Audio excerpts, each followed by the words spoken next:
आप देख रहे हैं MPCG एक्सप्रेस न्यूज। अगर आप हमारी खबरें YouTube पर देख रहे हैं तो सब्सक्राइब करें और Facebook पेज पर देख रहे हैं तो लाइक करें। SDM की मुहिम में शामिल हुए डॉक्टर, समाजसेवी, युवा पहले संक्रमितों का बढ़ाया मनोबल, अब वैक्सीन के लिए कर रहे प्रेरित। युवाओं के सहयोग से शुरू किया कॉलिंग ग्रुप और बढ़ाया संक्रमितों का मनोबल। SDM राहुल सिलाड़िया के पहले 3 ब्लॉक के प्रभार दिए गए थे, बक्सवा, बड़ा मलहरा और बिजावर, जो एक बड़ी जिम्मेदारी थी। कोविड गाइडलाइन का पालन करवाने के साथ कोरोना संक्रमितों का ख्याल रखना एक बड़ी जिम्मेदारी थी, जिसके बाद SDM राहुल सिलाड़िया ने एक व्हाट्सएप ग्रुप बनाया और युवाओं से डॉक्टरों के से सहयोग करने की बात कही, जिसके बाद देखते देखते युवाओं का सहयोग शुरू हो गया और जो युवा जिस वार्ड के थे वहां के संक्रमितों के नंबर मुहैया कराए गए और युवाओं के सहयोग से संक्रमितों का हौसला बढ़ाने में लगे SDM और युवाओं की टीम, जिसमें रोज करीब 150 मरीजों से बात हुई। साथ ही संक्रमितों की समस्या जानकर SDM ने डॉक्टरों के सहयोग से दवाई मुहैया कराई, जिसका परिणाम भी अब देखने मिल रहे हैं। इस मुहिम को कैसे चलाया जाए, सुनिए, देखिए SDM राहुल सिलाड़िया की जुबानी। जब मुझे प्रभार मिला था बड़ा मलहरा का अतिरिक्त और बिजावर मेरे पास में बिजावर का SDM था, मुझे जब कोरोना की जब दूसरी लहर आई तब अनेक युवाओं के फ़ोन मेरे पास आते थे कि सर हम कुछ करना चाहते हैं। ये ऐसे युवा थे जो पढ़े लिखे थे, कुछ लोग बाहर भी नौकरी कर रहे हैं और बड़े बड़े इंस्टीट्यूट में पढ़ाई कर चुके हैं। कुछ लोग डॉक्टर हैं, कुछ लोग NIT से हैं, कुछ IIT से थे। ऐसे लड़कों के फ़ोन आने लगे कि अपने क्षेत्र के लिए कुछ करना चाहते थे। अब चूँकि वो यहाँ पे नहीं थे, कुछ थे भी यहाँ पर जो वर्क फ्रॉम होम कर रहे थे और प्रशासक होने के कारण मेरे पास ये था कि मैं लोग अपने साथ में शामिल कर सकता था। तो इन लोगों से काफ़ी चर्चा करने के बाद में एक समाधान ये निकला कि हम लोग एक कॉलिंग का ग्रुप बनाएंगे।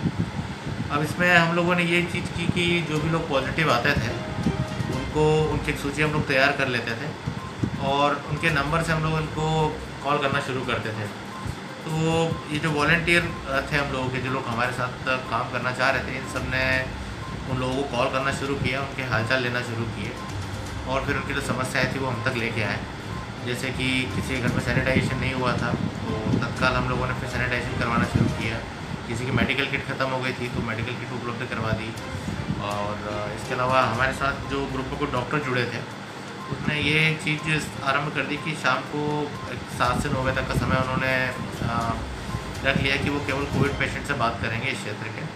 तो ऐसे कुछ मरीज़ जिन्हें स्वास्थ्य संबंधी समस्या आ रही थी या जिनके कुछ डाउट थे ऐसे, तो उन लोगों ने उन्हें डॉक्टर से बात करना भी शुरू किया।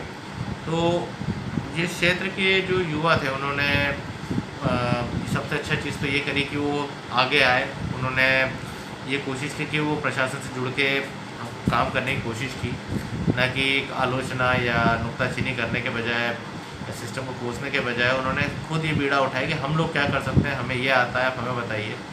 ये युवा इसमें कंप्यूटर इंजीनियर भी थे, ये लड़के बहुत ही स्मार्ट थे, इन्होंने काफ़ी अच्छी टेक्निक्स मुझे बताई किस तरह से हम लोग अच्छा से काम कर सकते हैं। तो ये लड़के अब आज की तारीख में ये लड़के इस तरह से काम कर रहे हैं कि पॉजिटिव लोगों को कॉल तो कर ही रहे हैं, साथ में टीकाकरण की सूची हम इन्हें दे देते हैं। तो टीकाकरण के लिए भी लोगों को फ़ोन करते हैं और उन्हें याद दिलाते हैं कि आपका टीकाकरण इस तारीख को होना है, चले जाएं। और एक सबसे अच्छी बात ये भी है इन लड़कों की कि ये लोग अपने मन से काम कर रहे हैं, खुशी से काम करते हैं और जो भी बात होती है ये लोग फोरम पे डिस्कस कर लेते हैं हमारे साथ और बहुत ही पॉजिटिव चीज़ों का समाधान हो जाता है। जहाँ सर पूरा देश कोरोना से हाहाकार कर रहा था, वहाँ आपने एक पूरी टीम जो कहते हैं जनसमूह खड़ा करके और ये मतलब हर जो कोरोना पॉजिटिव था उससे ये बात रखी कि तुम टेंशन नहीं लो, तुम्हारे लिए हम हैं, सहयोग मिलेगा, सारी चीज़ें उनकी बीमारी से लेके हर चीज़ मुहैया कराई और बात की। तो सर ये आइडिया कैसे आया आपने और फिर इन सब चीज़ों का आपने चैन बना के कैसे पूरा काम किया? पहले शुरुआत छोटी सी ये हुई थी एक बार कि जो पॉजिटिव से मतलब जो पॉजिटिव थे और बाद में रिकवर हो गए थे, उस व्यक्ति के हमने दूसरे व्यक्ति से बात करा दी थी। तो ये मैं ऐसे ठीक हो गया, अच्छा था एक मतलब। तो वो व्यक्ति उससे बात करी तो उसको भी ये हो गया, समाधान हो गया कि हाँ ठीक है, मैं भी अब ठीक हो सकता हूँ। फिर इस तरीके से एक आइडिया आया तो उसको थोड़ा सा बड़े लेवल पर हमने लॉन्च किया। और एक ऐसे ही आप लोगों का भी एक उल्लेखनीय हम लोग का काम रहा है बक्सवा में हमारे कुछ युवा साथियों ने बहुत बढ़िया काम करा। उसमें प्रशासन की ज़्यादा भूमिका तो नहीं रही, उन लोगों ने ही अपने दम पर काफ़ी लोगों ने फंड रेज करा, अपने ही शहर के लिए या जहाँ पले बड़े थे उस नगर के लिए उन लोगों ने कोविड केयर सेंटर में मन लगाए काम किया और आज तक कर रहे हैं। इसमें ये दिखाई देता है कि जब आप लोग सिस्टम को कोसने के बजाय हमारे साथ मिलकर काम करते हो तो कितने अच्छे और कितने सकारात्मक और अच्छे परिणाम सामने आते हैं।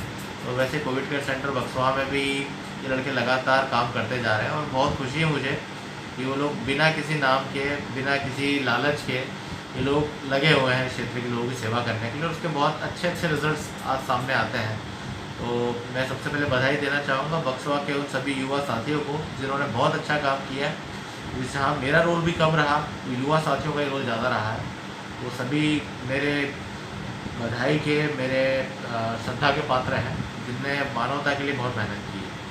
सर आप वैक्सीनेशन के लिए भी आप प्रयास कर रहे हैं और जन जन तक ये बात पहुंचाने की कोशिश कर रहे हैं। वहाँ हर वार्ड और हर गांव में आपने वॉलंटियर बनाने के लिए भी कई मैसेज डाले हैं सोशल मीडिया पे जो चल रहे हैं। तो सर इसके लिए कैसे आप, दूसरा जो आपका प्लान है ये कहें कि जो पहले आप बचा रहे थे कोरोना पॉजिटिव लोगों के लिए और अब आप वैक्सीनेशन के लिए प्रेरित कर रहे हैं, तो सर ये प्लान कैसे करें? ये कई बार एक समस्या ये आती है कि लोग पहली वैक्सीन लगा ले रहे हैं और दूसरा डोज जो है वो नहीं ले रहे हैं। तो ये जान लेना काफ़ी महत्वपूर्ण है कि दूसरा डोज लगाना बहुत महत्वपूर्ण होता है, वरना जैसा हम परिणाम चाह रहे हैं वैसा मिल नहीं पाएगा। अपेक्षित परिणाम के लिए आवश्यक है कि आप दोनों डोज उसके लगवाएं।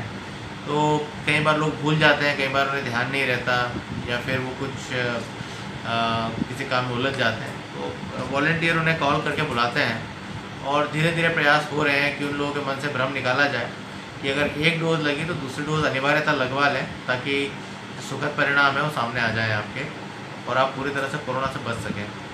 आगे की हम लोगों की ये एक रणनीति रहेगी, ज़्यादा से ज़्यादा साथियों को जोड़ रहे हैं हम लोग अपने वॉलंटियर के रूप में। मैं आपके लोकप्रिय चैनल के माध्यम से अपील करना चाहूँगा कि जो भी लोग हमसे जुड़ना चाहें उनका स्वागत है। कोशिश ये करेंगे कि ज़्यादा से ज़्यादा वॉलंटियर हमारे साथ जुड़ें और डेली हम लोग कम से कम 4 से 5 लोगों से संपर्क कर लें जिनमें टीकाकरण होना है। तो इतना हो जाएगा कि अगर हम इतना मन में संतोष रहे कि हमने एक बार लोगों को टीकाकरण के लिए बोला ज़रूर था, और कोशिश हम करते जाएंगे कि टीकाकरण अनिवार्य तो हो जाए। तो आप